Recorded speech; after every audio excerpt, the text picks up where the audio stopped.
ಎಲ್ಲರಿಗೂ ನಮಸ್ತೆ. ನಾನು ಇವತ್ತು ಅಕ್ಕಿ ಖೀರ್ ಮಾಡಿದ್ದೇನೆ. ಹೇಗೆ ಮಾಡೋದೆಂದು ತೋರಿಸಿಕೊಡ್ತೇನೆ, ಬನ್ನಿ. 2 ಲೀಟ್ರ್ ಹಾಲು ತಗೊಂಡಿದ್ದೆ.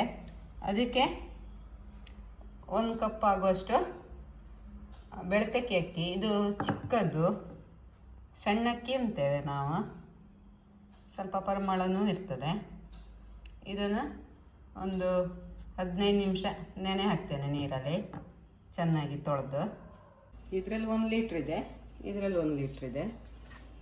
ಇದು ಆರೆಂಜ್ ಕಲರಿಂದು, ಹೈಯೆಸ್ಟ್ ಫ್ಯಾಟ್ ಕಂಟೆಂಟ್ ಇದೆ.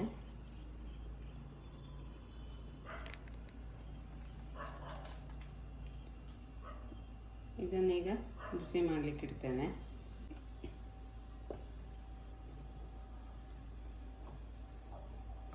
ಆವಾಗ ಕೈ ಆಡಿಸ್ತಾ ಇರಬೇಕು. ಇದು ಹಾಲು ಬಿಸಿಯಾಗಿದೆ.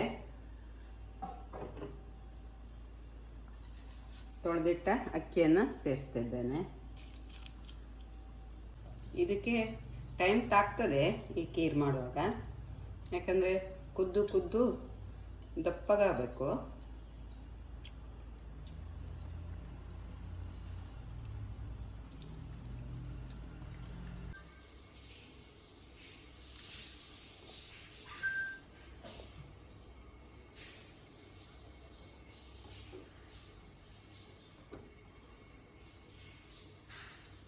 ದಪ್ಪಗೆ ಆಗ್ತಾ ಇದೆ. ಕೇಸರಿ ಹಾಕ್ತಾ ಇದ್ದೇನೆ.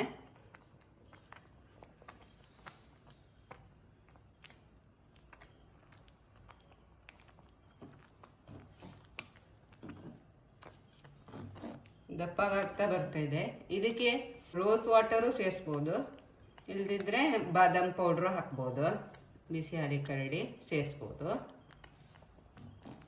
ನನ್ನ ಮಗನಿಗೆ ಸ್ಟ್ರಾಬೆರಿ ಫ್ಲೇವರ್ ಇಷ್ಟ ಇತ್ತು, ಸ್ವಲ್ಪ ಸ್ಟ್ರಾಬೆರಿನೂ ಸೇರಿಸ್ತಿದ್ದೆ ಲಿಕ್ವಿಡಲ್ಲಿ. ಅರ್ಧ ಕಪ್ ಸಕ್ಕರೆ ಸೇರಿಸ್ತೇನೆ. ಆಗ ಅಕ್ಕಿ ಎಷ್ಟು ತೊಗೊಂಡಿದೆ ನೋಡಿ, ಅದರ ಅರ್ಧ ಕಪ್ ಸೇರಿಸ್ತೇನೆ. ಮತ್ತು ರುಚಿ ನೋಡಿ ಆ್ಯಡ್ ಮಾಡ್ತೇನೆ.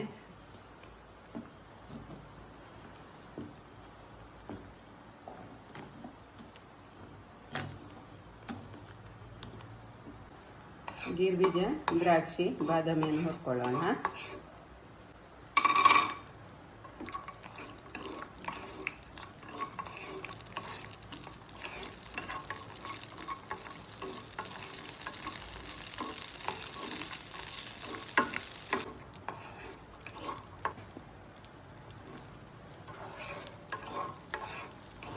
ಈಗ ಇದು ಸಾಕಿದ್ದೇವೆ ದ್ರಾಕ್ಷಿ.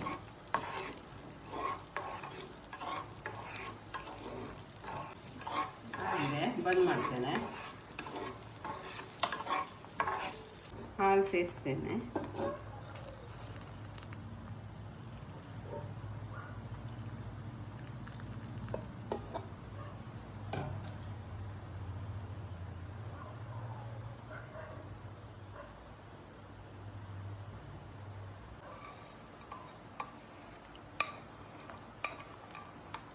ಗೇರುಬೀಜ, ದ್ರಾಕ್ಷಿ ಸೇರಿಸ್ತೇನೆ. ತಂಪಾಗಾದ್ಮೇಲೆ ಫ್ರಿಜ್ಜಲ್ಲಿ ಇಡಬೇಕು.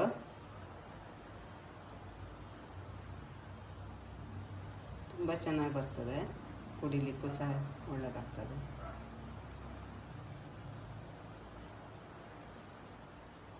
ದಪ್ಪಗಾಗ್ತದೆ ತಂಪಾದ್ಮೇಲೆ. ಈಗ ಯಾವುದಾದ್ರೂ ಫ್ಲೇವರ್ ಆ್ಯಡ್ ಮಾಡೋದಿದ್ರೆ ಈಗ ಹಾಕೋಬಹುದು. ನಾನು ಹಾಕಿಲ್ಲ, ಸಿಂಪಲ್ಲಾಗಿ ಮಾಡಿ ತೋರಿಸ್ತಾ ಇದ್ದೇನೆ.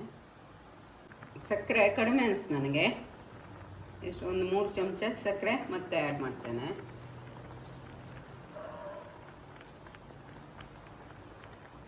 ಸಿಹಿ ನಿಮ್ಮ ಅನುಗುಣವಾಗಿ ಸೇರಿಸಿ.